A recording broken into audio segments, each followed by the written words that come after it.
बादशाह था, नौजवान, ज़हीन और वजीहा। उसकी आंखों में रोब और चेहरे पर हल्की दाढ़ी की नरमी थी जो उसे जलाल और जमाल का हुसीन इम्तिजाज बनाती थी। एक दिन वो अपने महल की छत पर टहल रहा था। मौसम सहाना था, फजा में खनकी थी और रात का अंधेरा आहिस्ता आहिस्ता पूरी फजा पर छा रहा था। उसकी नजर महल के पास एक सादा से कुचे मकान की छत पर पड़ी, जहां एक खूबसूरत औरत कपड़े सिखा रही थी। औरत की सादगी, उसका वकार और उसकी शख्सियत में ऐसी कशिश थी कि बादशाह के कदम वहीं रख गए। बादशाह ने फौरन एक खादमा को बुलाया और पूछा, ये औरत कौन है? खादमा ने मुअद्दब लहजे में अर्ज किया, हुजूर, ये आपके वफादार गुलाम उमरान की बीवी है। बादशाह खामोश हो गया। दिल में एक ख्याल ने जन्म लिया। वो अंदर गया और एक खत लिखकर उमरान को बुलाया। उमरान, जो निहायत वफादार और सच्चा गुलाम था, फौरन हाजिर हुआ। बादशाह ने उसे वो खत दिया और कहा कि ये खत दूसरे मुल्क के बादशाह को पहुंचाना है और उसका जवाब लेकर आना है। उमरान ने बादशाह का हुक्म सिर आंखों पर रखा, खत को अपने घर ले गया, उसे तकिए के नीचे रखा और अगले दिन सुबह सवेरे रवाना होने का इरादा करके सो गया। रात के सुनाटे में जब हर तरफ खामोशी छा चुकी थी, बादशाह अपने खादिमों के बगैर चुपके से उमरान के कुचे मकान की तरफ बढ़ा। चांदनी रात थी मगर कुछ ही गलियां सुनसान थीं। वो दरवाजे पर पहुंचा, हल्की सी दस्तक दी।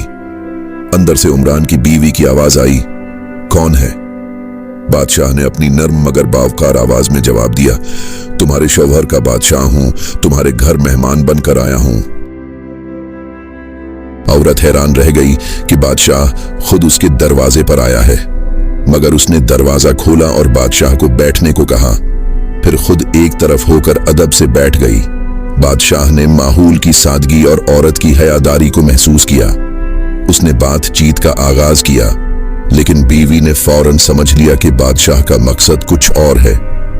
उसने निहायत अदब मगर मुकम्मल हौसले से कहा, बादशाह सलामत, एक शेर भौंका हो तो वो मुर्दार को नहीं खाता, और आप मेरे शौहर के मालिक जरूर हैं, मगर उनकी गैरत, उनकी मोहब्बत का कटोरा वही है जिससे आप पानी पीना चाहते हैं। ये सुनकर बादशाह का सिर शर्म से झुक गया। वो खामोशी से उठा और जाते हुए अपने जूते वहीं भूल गया। इधर उमरान, जो आधे रास्ते पर पहुंच चुका था, उसे याद आया कि खत तो घर में तकिए के नीचे ही रह गया है। वो फौरन वापस पलटा। जब वो अपने घर पहुंचा और खत निकालने लगा तो उसकी नजर बस्तर के नीचे रखे बादशाह के जूतों पर पड़ी।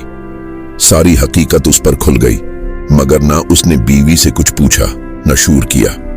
खामोशी से खत उठाया और सफर पर रवाना हो गया। जब वो वापस आया तो बादशाह ने उससे खत का जवाब लेकर खुश होकर 100 दीनार इनाम दिए। उमरान ने वो दीनार बाजार से कीमती कपड़े, जीवर और तोहफे खरीदने में खर्च किए। फिर बीवी से कहा, तैयार हो जाओ, तुम्हें तुम्हारे मेके ले जाना है ताकि तुम अपने वालिदीन को ये तोहफे दिखा सको। बीवी खुशी खुशी तैयार हो गई और वो दोनों मेके रवाना हुए। उमरान ने बीवी को खुशी खुशी वालिदीन के पास छोड़ा और खुद वापस लौट आया। 1 माह गुजरा, न उसने बीवी को वापस बुलाया, न कोई पैगाम भेजा। बीवी के भाई हैरान हो गए। वो उमरान के पास आए और शिकायत की कि आखिर उनकी बहन के साथ नाराजगी की क्या वजह है। उमरान ने कहा, अगर तुम्हें शिकायत है तो काजी के पास जाओ, मैं जवाब वहीं दूंगा। मामला काजी की अदालत में गया, जहां बादशाह भी मौजूद था। बीवी के भाइयों ने शिकायत की, हमने उमरान को एक हीरा भरा बाग दिया था, पेड़, फल, मीठा पानी सब कुछ था, मगर उसने वो बाग तबाह कर दिया, पेड़ काट डाले, कनवा बंद कर दिया, फल बर्बाद कर दिए। कादी ने उमरान से जवाब तलब किया। उमरान ने कहा, मैंने बाग को वैसा ही वापस किया है जैसा मिला था, बल्कि महफूज ही रखा है। काजी ने फिर दरियाफत किया, अगर ऐसा है तो बाग वापस क्यों किया? उमरान ने नरमी से जवाब दिया, काजी साहब, एक दिन मैं बाग में गया तो वहां शेर के पंजों के निशानात देखे। मुझे डर लगा कि कहीं शेर मुझे नुकसान न पहुंचा दे, इसलिए मैंने बाग छोड़ दिया। ये बात सुनते ही बादशाह, जो खामोशी से सब कुछ सुन रहा था, फौरन बोल उठा, अय उमरान, बेशक शेर बाग में आया जरूर था, मगर उसने न कोई फल तोड़ा, न कोई पता, न कोई दीवार फलांगी।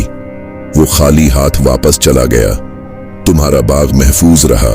इमरान को यकीन हो गया कि उसकी बीवी वफादार है। वो घर वापस आया और बीवी को इज्जत से वापस ले आया, और इस पूरे किस्से की किसी को हवा तक न लगी। सबक: घर के राज कभी बाहर जाहिर न करो। अगर तुम सच पर हो तो खामोशी से सच अपना वक्त लेकर जीत जाता है।